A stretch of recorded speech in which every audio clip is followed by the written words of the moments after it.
Broadcasting stations.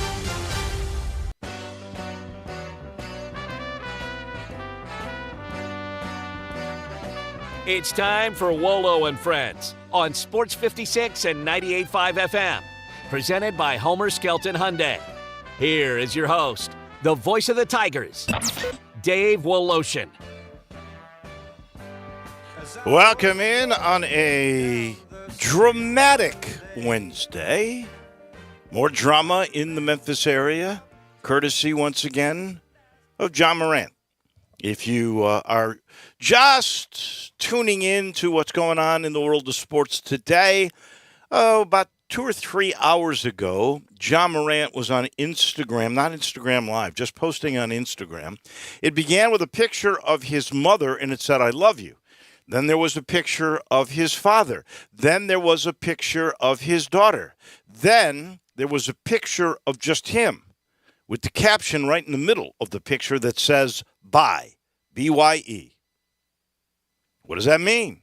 He then took down the other pictures of his mother, of his father, of his daughter, but kept up, and it may still be there, the picture of himself with the word bye. So what does that mean? Does that mean, like my first reaction, that means, okay, he's going off social media. This is his final farewell, but we've seen that before, right? Where you think it's his last, but he keeps coming back. It's like a symphony that never ends. Then you think to yourself, well, wait a second. With the family and everything else, man, I hope this is not serious. I hope this isn't like bye. He's so depressed. Like I saw a picture today of him being supposedly introduced at games in the future. And as his name is called, and he's about to leave the huddle to go to midcourt, shake the hands of his buddies, he has to go through a metal detector. There's a metal detector in the picture. Maybe the ridicule has gotten to him, or he's so upset that he's suicidal. I mean, I'm not saying that's it, but that comes into your mind when you see these sort of cryptic things. Mom, dad, daughter, bye? What? Maybe, and I had a friend who's a basketball insider. He's not a Grizzlies insider, but he knows the game of basketball. He's a pretty good businessman. He thinks, or wonders, does Ja really care to play basketball anymore? Maybe there's too much pressure on him. Maybe he's accomplished so much, and to keep doing that, it's just so hard, he doesn't want to do it anymore. Is he saying bye to basketball? Maybe another option here is he's already found out what the suspension is. So maybe he's saying bye for a quarter of the year, a half a year, whatever the NBA has levied. Now, I kind of find that one hard to believe because wouldn't Woj or Shams already have that story? If the NBA had levied the suspension, wouldn't that have broken somehow, some way? But that's another option to all of this. And I guess the final option would be he's saying bye because he's going for an intensive rehab somewhere that he's not going to be able to communicate with anybody for the next 45, 50 days. Maybe that's it. I really do not know. My last thing here is the guy seems to crave attention. He loves drama, or so it seems. Is this just another attention-getting deal? I don't know. But all of those are out there, and you're wondering because he himself put it out there. Bye. What the heck does that mean? J-Mo, you've just heard all of my scenarios. I don't really know which one is correct. Maybe Pete Pranica, who joins us in the next segment, might have a little more insight. I doubt he will. But what is your take on the cryptic message left by Ja earlier today on Instagram? I mean, it sounds like he's going to, kill himself. Quite frankly, that's what it sounds like to me. That's what it sounds like to you? Like, I don't really buy into, if he's saying goodbye to social media or whatever, I mean, it sounds like he was going to kill himself. Well, the pictures of his parents. Saying goodbye to his parents and his sister and his daughter. That sounds like he's going to kill himself. I mean, it does worry you. Mental health. We hear more and more about it. Universities are actually hiring psychologists to be part of their staff to have regular interactions with that particular counselor, psychiatrist, psychologist to help out with the stress of what goes on in being an athlete. Here's a guy who has gone from the penthouse to the outhouse with the jokes like I just mentioned that are out there on social media. And it's all self-inflicted, so he can't blame anybody but himself. You would understand being depressed by that. Maybe, you exacerbate that with alcohol use. It seems to me that all of the times that he posted those guns on Instagram, that he's been pretty inebriated. I don't know if that is a part of this mix. I don't. But it does. I hope you are totally wrong, because that was like the third thing I thought of, that it was that serious. But the cryptic aspect of the parents, the daughter, and then the bye does make you worry. And I have no idea about Ja's mental stability. I don't. I know he's pretty darn tough mentally when it comes to try to winning basketball games. He does try to will his team through tough times.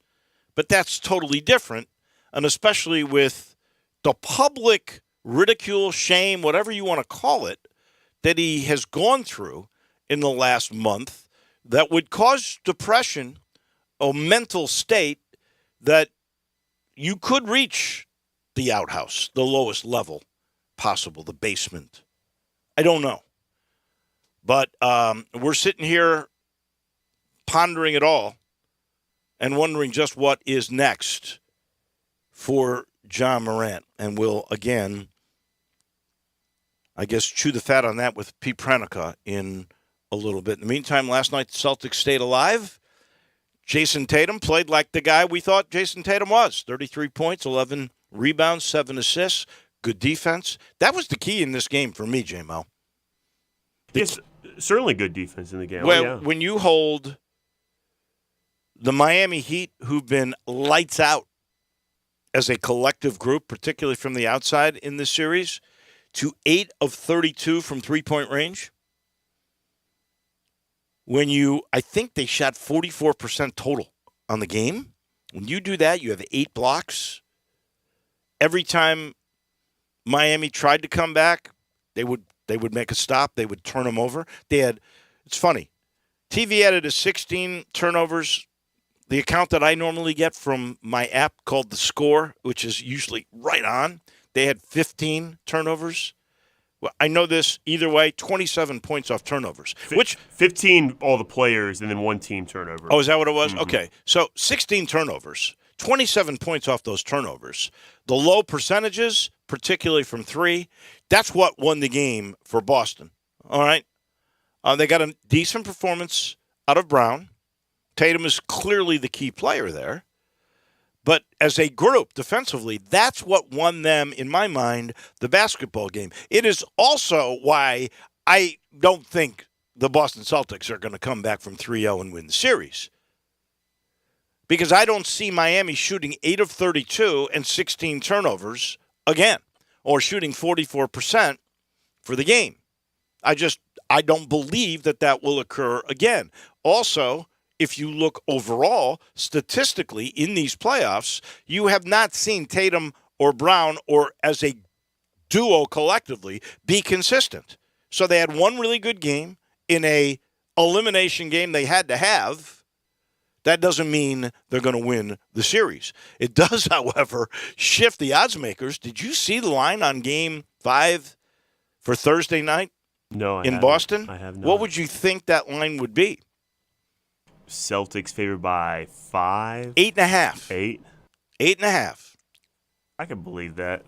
I could believe it. Just so many people have been betting on Boston in this series, too. I really like what they did last night, getting different players involved. Like, they played Brogdon big minutes, as they should. He's 6th man of the year, best big player in the NBA all year. No question. However, the Heat have done a really good job this series of, rather than pinpointing the Celtics' weaknesses, they have used their strengths against them really well. For instance, a lot of other teams have been trying to stop Jason Tatum, and then they've allowed Jaylen Brown to get downhill. And then Jason Tatum, when he gets downhill, has been facilitating. Well, in this series, they've kind of done the same thing. And then last night, the Celtics got Jason Tatum going downhill and facilitating again and then scoring. Whereas Jaylen Brown getting downhill, he didn't have that facilitating ability. And so they've kind of allowed Jaylen Brown to get the ball and go downhill. And then they put Brogdon on the court because they need two guys going downhill to facilitate their offense. And now you got Tatum and Brown kind of standing around when Brogdon has the ball. Getting Grant Williams on the floor for more minutes last night. He was sensational, by the way. Does great dirty work setting ball screens, spotting up. He just does more dirty work on offense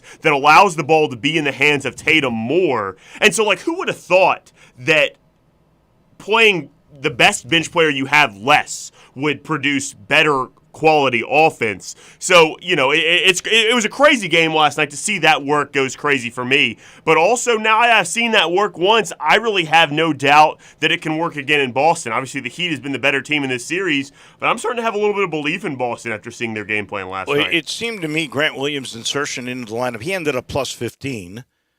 Horford was actually the best plus-minus at 23, Tatum at 21. But I thought when Grant Williams came into the game, that was when everything changed. Again, third quarters. They have been critical in this series, and Boston dominated the third quarter in this game and turned things around. Miami had a 9-point lead, but Boston brought in Williams. That changed everything. You mentioned the play of Brogdon. Brogdon, believe it or not, was a -1 in this game. Yeah.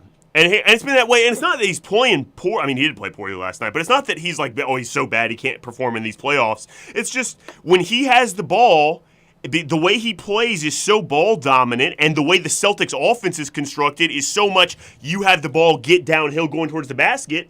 You forget how much he has the ball. It's not in the hands of Tatum and Brown. And that just makes you a worse team on offense, I'm afraid. Tatum is he's just not as consistent as you would like, but even consistent facilitating, he is clearly special. And the way I judge that is just by the way he plays the game. When you see a guy who can shoot from the outside as consistently as he does with a beautiful shot, and then you watch him go to the hole or play downhill, I think is the way you really like to term it, and you see him go by guys like they're standing still, and he's a big dude. It's not like that quick step first, John Morant kind of a guard. This is a big dude who glides. He glides so smoothly and so fast. He goes by people, and you're thinking, are they just letting him go by? And they're not. He's just that good. He's clearly one of the top 10 players in the NBA. Certainly. And that's how you become an MVP caliber player, too. Even in games where he hasn't scored, which he can do, like you just said. Unbelievable quickness with the steps and gliding by guys, being able to finish and shooting at mid-range and from 3, too. But when he hasn't been able to get scoring, he passes the ball so well. Offensive and defensive rebounding it at a high level, guarding the basketball, and it's like the 5-tool player in baseball. Yeah. Doing all that stuff well, that's what makes you an MVP Well, you know candidate. what's interesting? Since we've gone to 3 and D, right?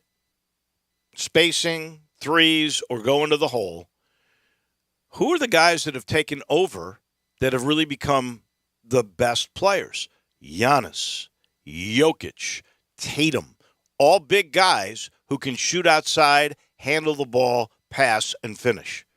And throw Embiid in there, too, another one. I'd be happy to throw Embiid in there. Because he can shoot, too. You're right. You're right. The more the game is spaced out, the more value in those big guys that can do it all, and you're seeing that. Also, I wanted to point out last night, I think it was a 9-point game. In the fourth quarter, they took Tatum out, and I think the Heat had Jimmy Butler out, too. So it's a 9-point game. The Heat score and cut it to 4. And then Joe Mazzulla calls the timeout, gets Tatum back in the game, and then they go right back on a streak again, get 2 straight buckets, and get it back to 9 again. Right. So the only all this talk about, Joe Mazzulla is going to get fired. He can't do enough. He's going to get fired. And the biggest criticism I've heard is that timeout in the third quarter when he didn't call that timeout in that one game in the third quarter that when they were going on the run. Well, he called a timeout in the fourth quarter last night, might have saved the game. Now we're neutral, right? So we can't fire Joe Mazzulla anymore. Well, They're going to fire him, though. Maybe he is learning from that. Seriously. Before the playoffs, people were criticizing him for having timeouts in his pocket. Mm-hmm. And he goes, well, I want to save him for the end, and then he doesn't use them. If you can't use them at the end, then you just waste them. Right. So I think Missoula, when you get your team to the finals of the conference championships, you've done a pretty good job. We are such a what have you done for me today society. So much. I mean, that's what we are now. And it's totally insane. Monty Williams, he was the coach of the year last year, and they fired him. And it just breeds. Budenholzer 2 years ago won the title. He didn't even get 2 years of a freebie out of that. And it just breeds all this discussion, too, Dave, where, it just becomes commonplace to us where we can talk about firing Joe Mazzulla. Well, he inherited his team. This isn't his team. He shouldn't be the coach here. But if you really think about it, he's in the Eastern Conference Finals. It's ridiculous that you would fire a coach going to the Eastern Conference Finals. Yeah, no, but that's the way it is. He's won 2 series already. Yeah. It's hard to get to this point. There's 4 teams left. No question. Anybody that makes the conference final should not be fired, in my mind. Anybody who's coach of the year a year ago, I don't. This comes down to players that are stars that don't like their coaches, in my opinion, because it's a player-driven league. I can't believe that if Giannis really wanted Budenholzer to stay, that he couldn't have put his foot down and Budenholzer would be there. And I'm guessing that Booker and that KD, Kevin Durant, didn't like Monty Williams. This is what's crazy. The reporting is that it's DeAndre Ayton that was the kicker to get him fired, which is why are we yielding to what DeAndre Ayton wants to hire a head coach? I would not know. If that was the case, that is really crazy. Really silly. That is for sure. One last story before we take a break and talk with our friend Pete Prenick. I'll let you know I'm sitting in the Family Leisure Studio. Don't forget that vacation and home sale where the pools are really something else. Lowest prices on the year, plenty of them, and you get a free liner upgrade if you purchase the pool during this vacation at home sale. And they got all kinds of things going on for the Memorial Day weekend, too. Patio furniture, big showroom in stock. You won't believe. Play gyms, special financing available. And if you mention us when you walk through the doors at I-40 and Whidden Road, just a little bit to the north, say Wolo.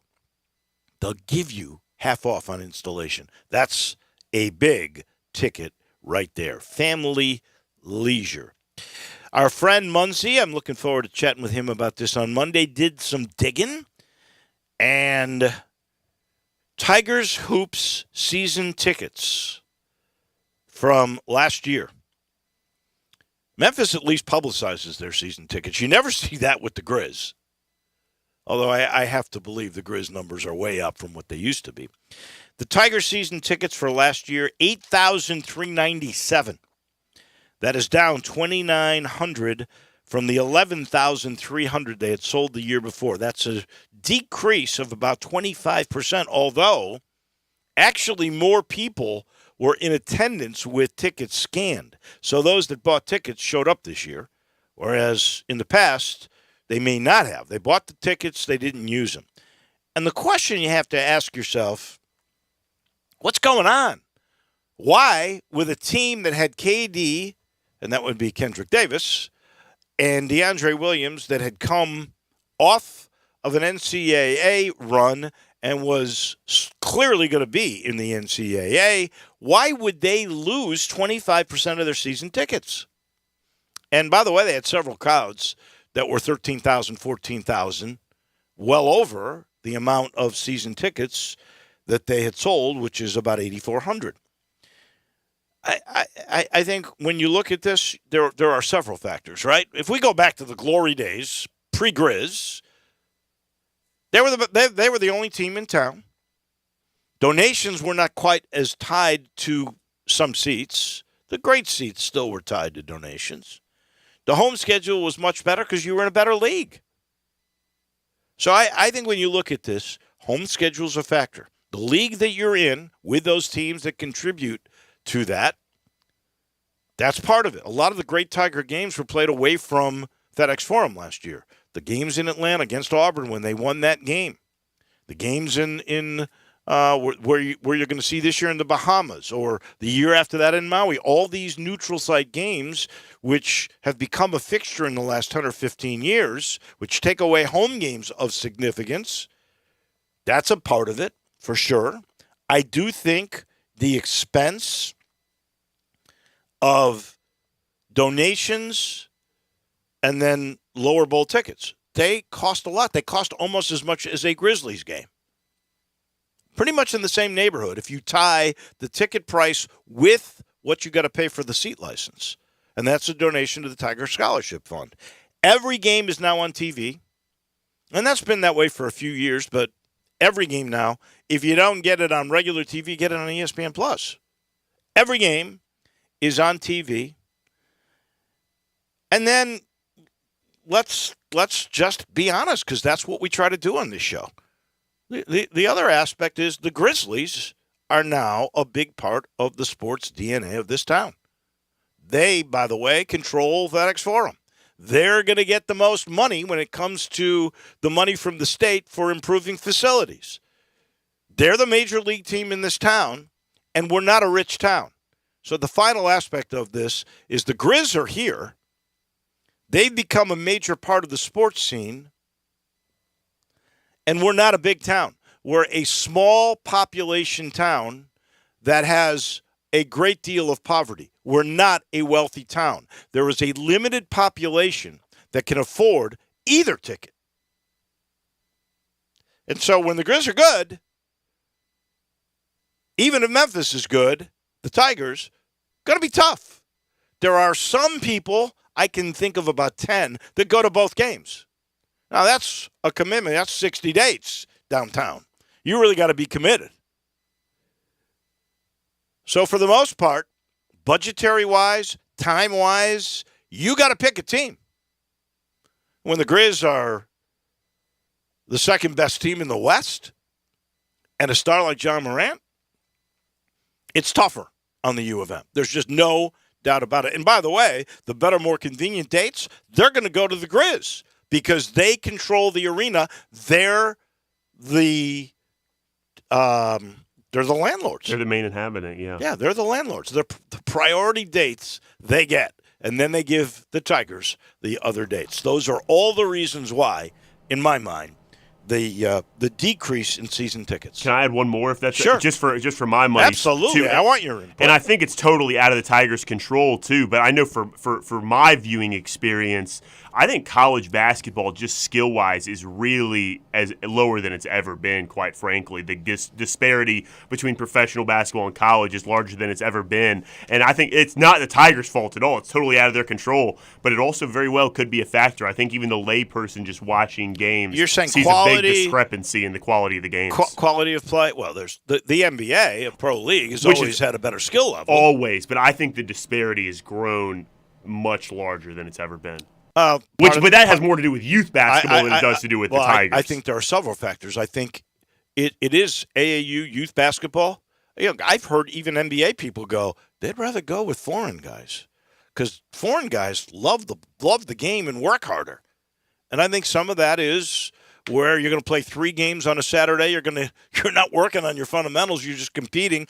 And by the way, you're trying to get 15 guys in, so you limit minutes, and it's crazy. It's not as good at developing skills, I think, as it was in the older days. Or smarts. And then you only go to college for 1 year if you're any good.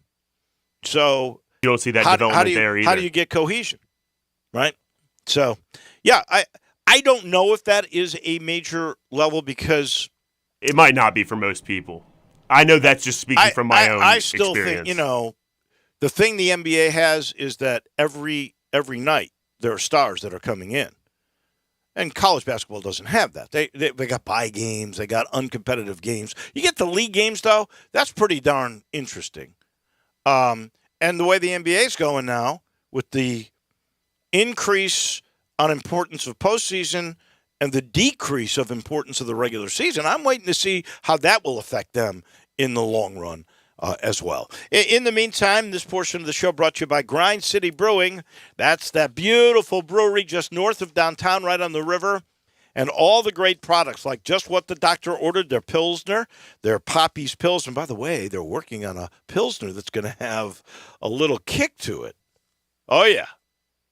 With jalapenos. Wait till that comes out. They got the God Hopper. That's the pale ale. They've got a new thing called the Thaddeus. That's an amber lager. And the Belga is a wheat ale like Blue Moon. Yeah. They've got it all going. And then there's, of course, there is the craft malt liquor called Tiger Tail after the Tigers. This place is great. They got a new look on their branding. It's a clean logo. You'll love it. You'll love everything about Grind City. And, of course, our title sponsor, it's been that way forever, is Homer Skelton Hyundai in Olive Branch. Right now, you can get a deal on a G70. That's a Genesis car, the smaller one. That's a rocket ship like a sports car. And if you finance with Genesis, and why wouldn't you? It's a good rate. They'll give you a $1,000 rebate. They're basically paying you to do business with them at the corner of Highway 78, which is Lamar, and the first exit in Mississippi Craft Road. Turn left, go see Chris True and all the gang at, I think, the best place to go buy a car. That's Homer Skelton Hyundai and Genesis. Back with Pete Pranica in just a minute. Start your day with Sports 56 Mornings with Greg Gaston and Eli Savoy. Weekday mornings from 7 to 10, right here on Sports 56 and 98.5 FM. We're right in the middle of spring and summer's knocking at the door. And what's that I hear? You don't have a pool? Well, Family Leisure's happy to solve that issue for you because they have the lowest prices on pools in town. Plus, you can get a free liner upgrade during this pool sale. Want a spa? All spas in stock are up to $1,000 off. You want a play gym for the kids? They're on sale for under $2,000, and you can get special financing on any of those deals. Now, when you go to Family Leisure and you pick out what you want, I want you to tell that friendly salesperson, I heard on the radio I can get half off my installation. And that's true. You mentioned you heard this ad on radio, and you can get half off any installation. Pools, spas, play gyms, any installation. Don't go another year without. Get to Family Leisure, get a great deal, and get half off installation when you mention this ad. Family Leisure, Whitten Road at I-40, where family and fun come together. Some people ask me why we don't put the phone number for Sunrise on these commercials, and I'll tell you why. You're driving a car. Pretty much everyone hearing one of these commercials for Sunrise on Jefferson or Sunrise on Poplar are behind the wheel and have no business taking down a phone number for the best breakfast and lunch restaurants in Memphis. So I'll give you something you can find easy to remember. Sunrise901.com. Just go to sunrise901.com. You can see all the menus, merchandise, and every other thing you need to know about Sunrise. Hi, this is Troy Fiveash, owner of Fiveash Roofing. In these uncertain economic times, there are so many things as a contractor and a business owner that I cannot control. The rising cost of materials, not to mention fuel and transportation costs. In the last 2 years, shingle prices have almost doubled, and commercial materials have doubled. And I don't have to tell you what fuel costs these days. But you know what I can control? How much markup I put on a project. I have always prided myself in knowing I never gouge a customer. But in an effort to ensure my crews have work and my customers are being treated fairly, I have lowered my profit margin, hoping to give you a price you can live with and keeping my crews busy. So if you need a roof or gutters, please give us a call. Fiveash Roofing, fair, honest, and ethical. Fiveash Roofing, a proud sponsor of Tiger Athletics and a member of the Tigers home team. 367-0050 or memphisroofer.com. 367-0050 or memphisroofer.com. Fiveash Roofing, it's what we do. We're here for you. Now, back to Wolo and Friends on Sports 56 and 98.5 FM, presented by Homer Skelton Hyundai. Here once again is the voice of the Tigers, Dave Woloshin.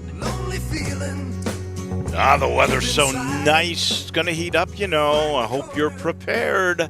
Hope that air conditioning system is working well. Here's how I know it will work well and avoid any kind of costly breakdowns in the middle of summer when your whole family's hot. You call 384-3511. That's the number for Conway. Call that number, real simple, and a guy comes out and does a 16-point Energy Saver Super Tune-Up on your inside system. Then outside he goes and cleans up everything, makes sure that works beautifully, and then you're humming. Everything's in tune, you're efficient. And what does that mean? It means you're not breaking down. It means your MLGW bill is going to be cheaper, and it means your system will last longer. So don't hesitate. I do it twice a year. $69, preventative medicine that really works. 384-3511. Conway Services, heating, cooling, plumbing, electric, in the home of the Energy Saver Super Tune-Up. Pete Pranica, the voice on TV of the Grizzlies, joins us now. We've sort of gone over this, the Instagram posts by John Morant earlier today, which are cryptic. First his sister, then his mom, his dad, his daughter, and then one of him, and it says bye. I've gone through several different scenarios. I don't know if you were listening earlier. What is your take of what John Morant posted with these cryptic thoughts? I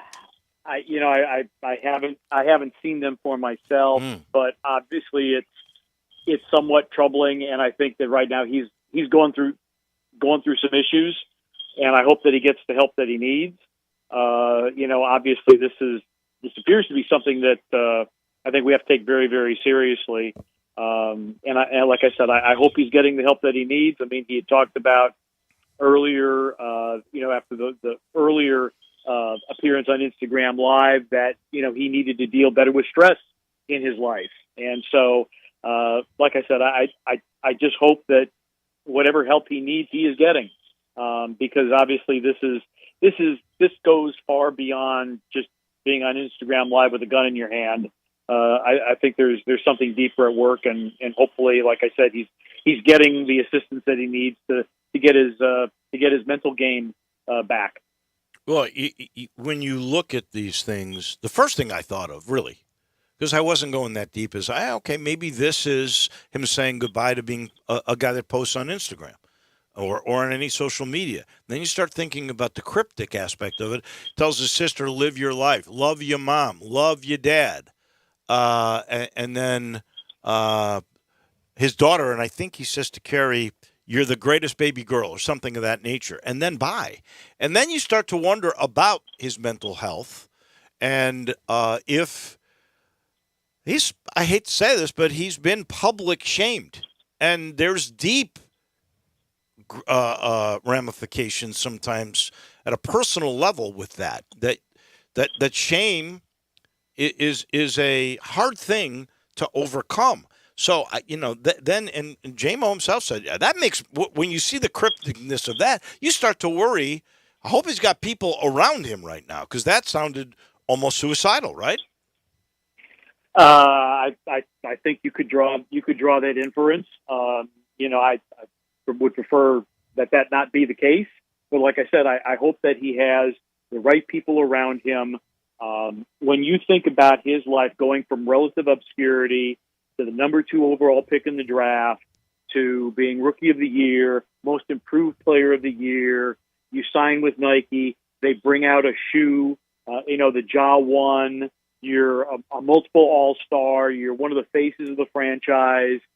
It has been quite a ride for John Morant, and not everybody is able to deal with that. And, there are certain attendant pressures that come along with being the face of a team, with being the face of a league. And then, as you point out, the roller coaster takes another sharp turn with him being public shame, and with the Instagram posts of the gun in his hand. So it is all very concerning. Like I said, I'm trying not to play amateur psychologist here. Like I said, I hope that he is surrounded by loved ones and people who care about his welfare, and will get him to a good place mentally, because right now it appears that he's not in a good place mentally. Well, and if we really are trying to be open-minded about what all this could mean, it could mean, see ya, because I'm going to go get rehab. I'm going to get help. And I want to say this to my family before we leave. It could be, and I think it would have been broken by Shams or by Woj at this point, but it could be that Adam Silver told him he's going to be suspended for a quarter of the year, half the year, whatever it may be. And so he's saying, okay, I'm not going to see you guys for a while. It could be any of those things. I mean, if we're really being open-minded, who the heck really knows? Yeah, I would just say, and I was thinking about this, if the suspension were about to be announced, or if Ja were in a meeting with Adam Silver, that would have been leaked by somebody somewhere, and we would have had that knowledge, and that. So I don't. I mean, we have no reason to believe that he's already had that meeting with Silver. I know that the question was raised by Chris Harrington in the Daily Memphian. When do you think that this discipline is going to be announced? And obviously, the NBA is also dealing with the fact that you're in the conference finals, and the NBA finals are going to start a week from tomorrow. So, a lot of questions, very few answers. Yeah, and you if you're a league protector, you're not going to interfere with the finals or the conference finals with a negative story. You're going to try to keep the focus on the good part of what the NBA is. Yeah, exactly. Because even though the Western Finals was a 4-0 sweep, it might have been one of the most compelling 4-0 sweeps we've seen in conference finals history, just because of all the great storylines, and now there's a storyline that you could have a play-in team make the NBA Finals and in the Miami Heat, which is almost assured, despite the fact that Boston won last night.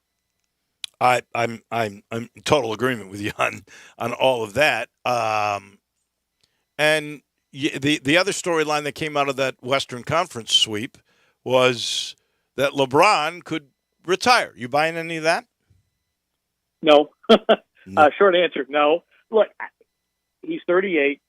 He battled injuries, and when you think about and Wolo, you know this, okay? When the Tigers are in these NCAA tournament and you get eliminated, man, a lot of stuff goes through your mind. Yeah. Not that you're going to retire necessarily, but you've invested yourself so totally in this effort to try to win a championship.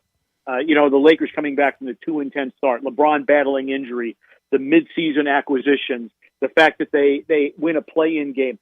You go through all this, and you are so heavily invested emotionally, physically, every way you can possibly imagine. And you're 38, and you got a sore foot, and LeBron gave everything he possibly could in that game. I know there was a lot of criticism. Well, a great first half. The second half wasn't very good.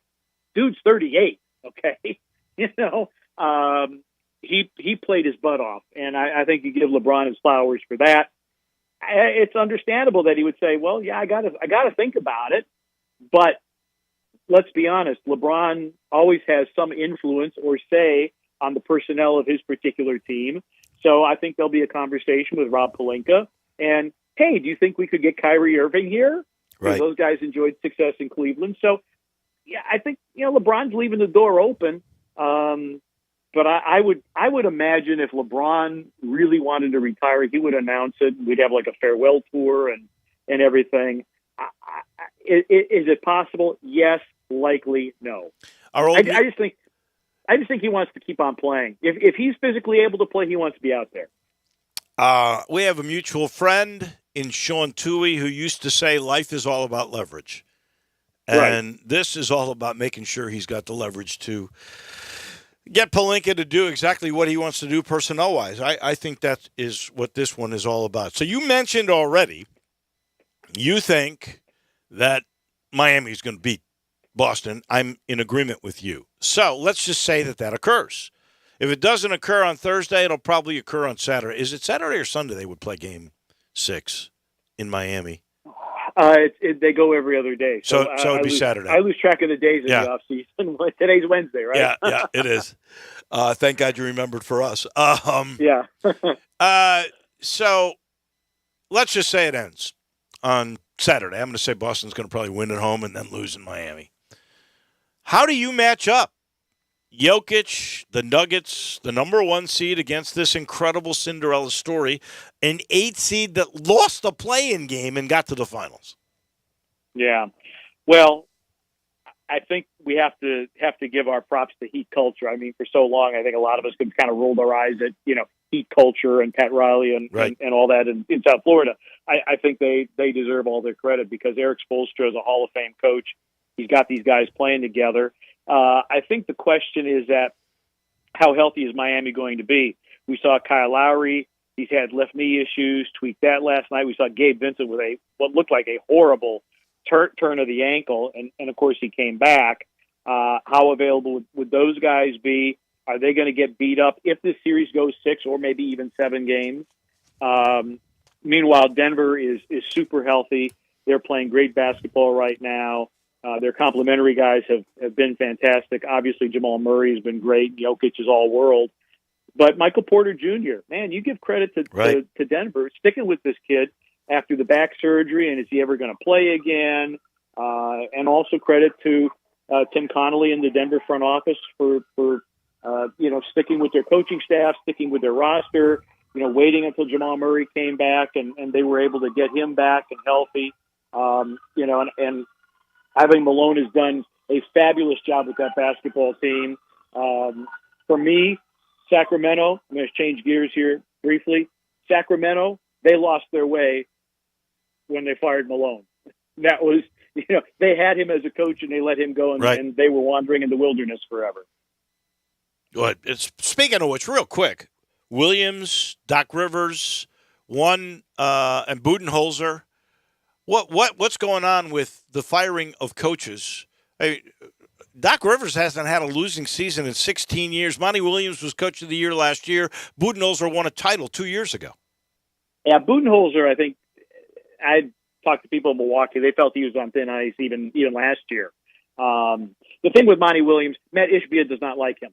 They do not get along. And Ishbia, as a new owner, wants his own guy. Mm-hmm. And it might be Nick Nurse, but it definitely, he and Monty just did not connect. And when you pay all that money for a franchise, you get to pick the head coach. And but the Doc Rivers thing, it's like, Doc's been fired from a lot of teams after he's been coach of the year and he's won championships.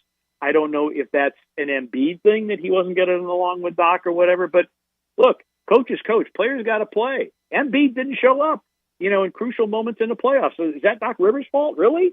So I think sometimes it's bending to the will of the fans or the perceived will of the players. Like, well, we lost in the conference semis and Philly's not been in the conference finals in forever. So, well, we got to get rid of the coach. That always seems to be the easy way out, rather than saying, Michael Malone, there were first round exits. And the Nuggets stayed with him because they believed in him and they believed in the roster and they, pardon the expression, they trusted the process. And here they are now. They're in the NBA Finals. And when you look at it, I think of like the 5 or 6 longest tenured coaches in the NBA, I think Taylor Jenkins is like in the top 5 or 6. He's 5. Yeah, he's 5. So and you go Popovich and Spoelstra. And then you got this, and Taylor's top 5, which I think Michael Malone is 3rd or 4th. Right, yeah, he would be up there as well. I'm trying to think of who else has been kind of long term, but you're right. It's such a crazy revolving door, and I don't think changing coaches necessarily, when you have been so successful, and like I said, it's Embiid not coming up in the big moment. Is it, you're going to put all that on Doc Rivers? No, I wouldn't. He's Pete Pratica, TV voice of the Grizz. Thank you, my friend. We'll be talking championship series, probably next week. Thank you, my man. Sounds good. That's Pete Pratica, brought to you by Dinstall's. And oh my goodness, the Summer Sizzler special is here. They're kicking it off with my favorite, the thing I think is really their signature. I know some people would say the strawberries because they do it so differently, but I love Cashew Crunch. And you can get a special price starting tomorrow through Saturday. It is the Summer Sizzler Special. The beginning of it, it's Cashew Crunch. Don't forget the strawberries. I mentioned them, and chocolate-covered grapes and pineapple are also very cool for the Memorial Day weekend. Nobody can dip them when it comes to fruit with that chocolate like Dinstall's. You can stop by Laurelwood, Germantown, Collierville, Pleasant View, downtown. Stock up on your favorite for all these weekend festivities, and they remind you, get there either tomorrow, Friday, or Saturday, because they'll close Sunday and Monday because of Memorial Day. Dinstall's making sweeter things out of Memphis. We've got to take a quick break. When we come back, it's golf with Johnny and with Mickey. We make picks in just a minute. We are real sports talk. Sports 56 WHBQ. Available on your radio dial at 560 AM and 98.5 FM, as well as around the world online at sports56whbq.com. Take us with you everywhere by downloading the Sports 56 app. And at home, just say, Alexa, play Sports 56. Wherever you are, stay tuned in to real sports talk. Sports 56 and 98.5 FM. Memorial Day is coming up soon. Let Memphis Barbecue Supply help you with all your barbecue needs. Memphis Barbecue Supply is fully stocked with 7 different briquette, 4 different lump charcoal. Over 6,000 pounds of charcoal in stock. Need wood? Well, Memphis Barbecue Supply carries in stock chip, chunk, mini logs, and quarter logs of wood. From apple to pecan to oak, we have 8 different types of wood in stock for any kind of smoker. Need that final touch of flavor? Memphis Barbecue Supply stocks over 308 different rubs and sauces to make your holiday weekend special. Need help choosing that special rub or sauce? Just ask any of our knowledgeable staff that have years of experience cooking. Memphis Barbecue Supply is located at 7041 Stage Road in Memphis, or you can order online at mbbqsupply.com. Follow us on all social media platforms for recipes, new products, and barbecue news. You ready to get your ride on at Gossett Mitsubishi? Inventory is arriving daily and we're ready to put you in a new ride today. Get 7 seats and 27 MPG combined in your new 2023 Mitsubishi Outlander. We Gossett at $33,285 or $469 a month. And the winner takes all in 2023 Mitsubishi Outlander PHEV. 420-mile total range, 64 combined MPGe, and 38 minutes best charging time. We Gossett at $449 a month. And you'll always get peace of mind with Mitsubishi's 10-year, 100,000-mile powertrain limited warranty. Outlander $469, Outlander PHEV $449. That's Gossett Mitsubishi, 1870 Covington Pike, or shop online at memphismitsubishi.com. If you want it, we got it at Gossett Motor Cars. Outlander PCO 45645, MSRP 33785, PHEV PZ 043032, MSRP 48230, includes all rebates and incentives, PF 695, excludes tax title and license with approved credit. See dealer for complete details. Offer valid through end of the month, dealer stock only. Nothing says summer like an ice-cold Twisted Tea hard iced tea. Smooth, refreshing, real brewed tea with 5% alcohol. Look for Twisted Tea in the bright yellow cans. Keep it twisted! Twisted Tea Brewing Company, Cincinnati, Ohio. Please drink responsibly. Maytag month has got it going on. It's all you want with the savings all month long. Baby, can't you see? Maytag month is all you need. You know you can't go wrong when Maytag month is going on. Upgrade to the performance you need on all Maytag major appliances during May is Maytag month, happening all month long. Maytag month is going on. Now back to Wolo and Friends on Sports 56 and 98.5 FM, presented by Homer Skelton Hyundai. Here once again is the voice of the Tigers, Dave Woloshin. The golf stories are great from Brooks Koepka, Liv, Michael Block, the teaching pro, the head pro actually, at a public course in California, now at Darling in Fort Worth at the Colonial this week after finishing in the top 15 and having a hole-in-one at the PGA. Mickey Barker, I kept thinking, that could have been you doing that. Well, yeah, if I played as well as he does. I mean, what a story, isn't it? Awesome story. Fantastic. That, as a club pro, him representing the 28,000, that's fantastic. Also, he gets into next year's PGA at Valhalla, and like I say, he's playing this week. I wouldn't be shocked, and he's, by the way, rated in the 500s. I guess mentally that would be really, really tough. What about the 5th major for Brooks Koepka? Your thoughts about that one? He's strong. I guess I've really never given him the credit that he deserves. I mean, 5 majors puts him in awfully elite company. There's very few that have gotten there. In the modern, in our era,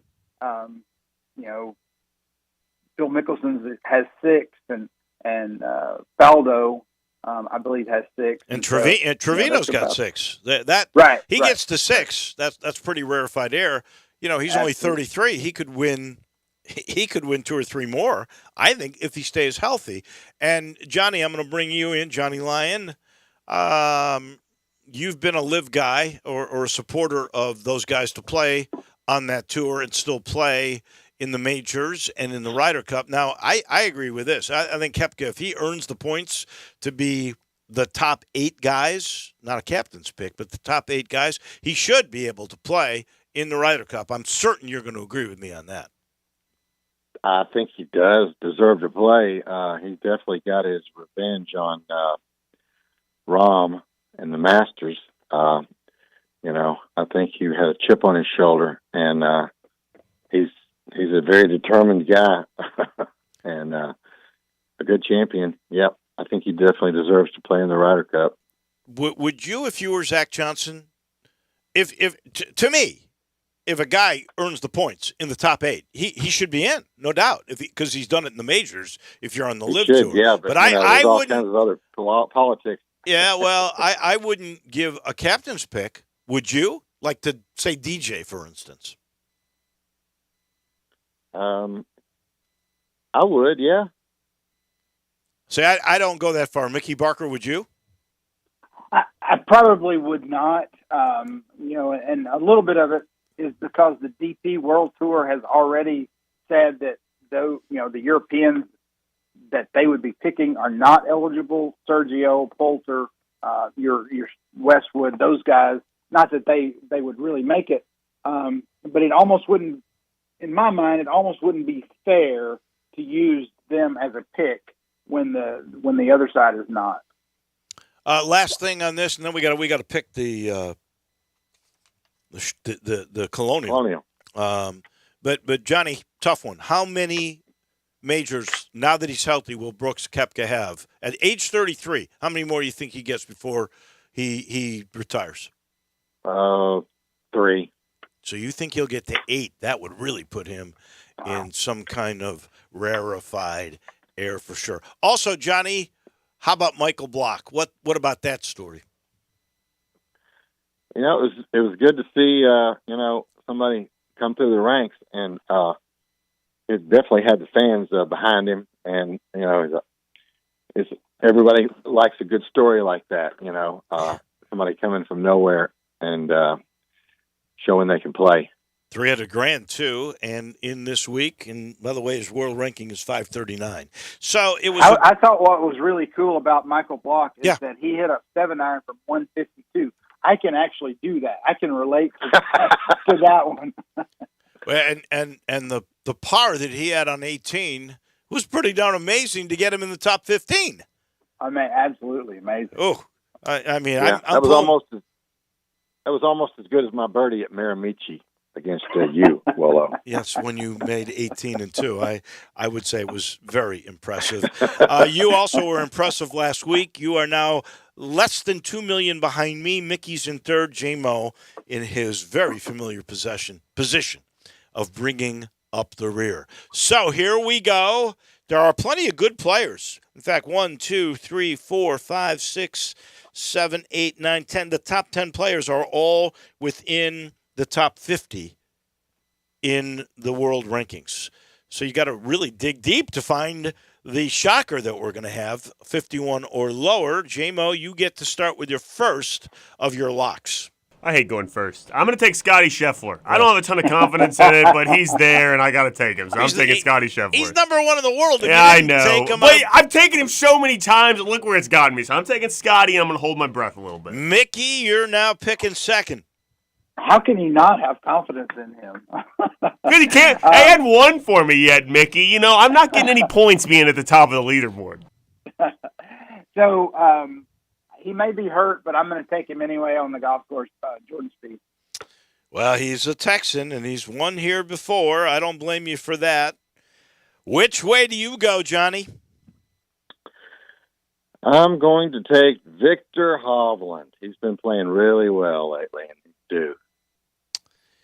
All right. That solves my dilemma because I really wasn't sure which way I was going to go. That means I'm going to take Tony Finau. J-Mo, your second lock. Okay. Don't overthink it. Sun JM. Don't overthink it. Sun JM. There you go. With that slow, deliberate swing. Mickey? He leaves me last year's champion, Sam Burns. I will take him. Okay. I don't blame you. Go ahead, Johnny. Okay, we're going to take Ricky Fowler. Ricky Fowler. Wow. Yeah. Ricky Fowler, He's been playing well. Hey, by the way, you could have taken him as a shock because he's at 52. He's back down. I think I'm going to go with a guy who played really good last week. I'm going to go with Justin Rose. Yep. Now we get to the shocks. Well, my last pick, I was between Sun Jam and Cam Davis, but Cam Davis is 49. I mean, he's right on that brink there. Right. I can't take Cam Davis this time. So I'm going to take Texan, home golf course, always plays well here. So I think he was top 10 last year. Ryan Palmer, Mr. Colonial Country Club. He's a member of that club. But I always think that hurts you because there's too many distractions. Mickey? I am going to he's having a great year. He's way down the list, but I'm going to take Eric Cole. Plays hard golf course as well. Should be hopefully play well this week again. Eric Cole, is that what you said? Yes. Yeah, I've seen there were some stories about him. Another guy that is 36, so you can't get him. But Chris Kirk is a guy that I think could win this tournament. Oh, he was my guy last year, Dave. Yeah. Johnny? Going with my old buddy, Denny McCarthy. Denny McCarthy. Okay. Now, I could go sentimental here and go Michael Block. He's not doing that 2 weeks in a row. So I am going to go a guy who plays well here, Aksai Bahita. And if he does well in this, you guys will be praising me, I'm sure. Real quick, Mickey, because we're out of time. What's the update? Have you got a firm date now for not a soft opening, but the opening of the Great Pine Hill? I cannot wait. I go by Audubon all the time. I see how much earth has been moved and water put in, and we got a year on that one. But right. Pine Hill, when do we have it? We feel like in the first half of the month of June, somewhere in the first half of the month of June. You still can't give us a date. Come on, Mother Nature. Absolutely. We've got some construction challenges that we're trying to get past, and hopefully by the end of this week we should have a firm date. By this time next Wednesday, I should have a firm date for it. The great thing is you got so many different projects going on. The city has really understood the importance of golf, and it is a beautiful thing to see. Thank you, Mickey Barker. Thank you, Johnny Lyon. We'll make picks next week. Good luck to everybody. Thank you, Wolo. See you, Mickey. See y'all. Thanks. That is the Golf Picks, brought to you by Memphis City Golf. That'll do it for us. Johnny, J-Mo, I should say. Thank you. Appreciate that. Guess we'll all worry a little bit about Johnny Radio. I'm sure we'll talk a little bit about that. Coming your way. I'll be off tomorrow. See you again on Friday.